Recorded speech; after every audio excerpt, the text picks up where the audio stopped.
మహబూబాబాద్ జిల్లాలో భర్తను హత్య చేసేందుకు భార్య ప్లాన్ చేయడం సంచలనంగా మారింది. యాక్సిడెంట్ చేయించి తన భర్తని చంపించాలని ప్రియుడికి మెసేజ్ చేసిందామె. లేకుంటే తానే చంపేస్తాను అంటూ కూడా మెసేజ్ పెట్టింది. అయితే ఈ మెసేజ్ భర్త చూడడంతో కథ మొత్తం అడ్డం తిరిగింది. మహబూబాబాద్ జిల్లా డోర్నకల్ మండలం చిలుకోడు గ్రామానికి చెందిన గాది రాజేశ్వరరావుకి సూర్యాపేట జిల్లా రాఘవపురానికి చెందిన ఒక మహిళతో 2016లో వివాహం జరిగింది. ఖమ్మం జిల్లా ఏదులాపురంలో రాజేశ్వరరావు దంపతులు నివాసం ఉంటున్నారు.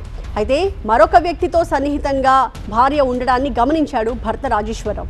తన భార్యతో సన్నిహితంగా ఉంటున్న ఆ వ్యక్తి తనపై రెక్కీ నిర్వహించడం, భార్య ప్రవర్తన కూడా అనుమానాస్పదంగా ఉండడంతో తన భార్య మొబైల్ ఫోన్ని చెక్ చేశాడు రాజేశ్వరరావు. అయితే అందులో ఉన్న మెసేజ్లు చూసి అవాక్కయ్యాడు. తన భర్తని చంపేయాలని ప్రియుడికి మెసేజ్ చేసింది రాజేశ్వరరావు భార్య. యాక్సిడెంట్ చేసి చంపేయాలి అని, ఇంట్లో చంపొద్దని వాట్సాప్, ఇన్స్టాగ్రామ్లో ప్రియుడు సైదులోకి ఆమె సూచించింది. ఈ మెసేజ్లు చూసి షాక్కి గురైన భర్త రాజేశ్వరరావు దీనిపై డోర్నకల్ పోలీస్ స్టేషన్లో ఫిర్యాదు చేశాడు. దీంతో ఎఫ్ఐఆర్ నమోదు చేసి ఖమ్మం రూరల్ పోలీస్ స్టేషన్కి బదిలీ చేశారు ఖమ్మం పోలీసులు.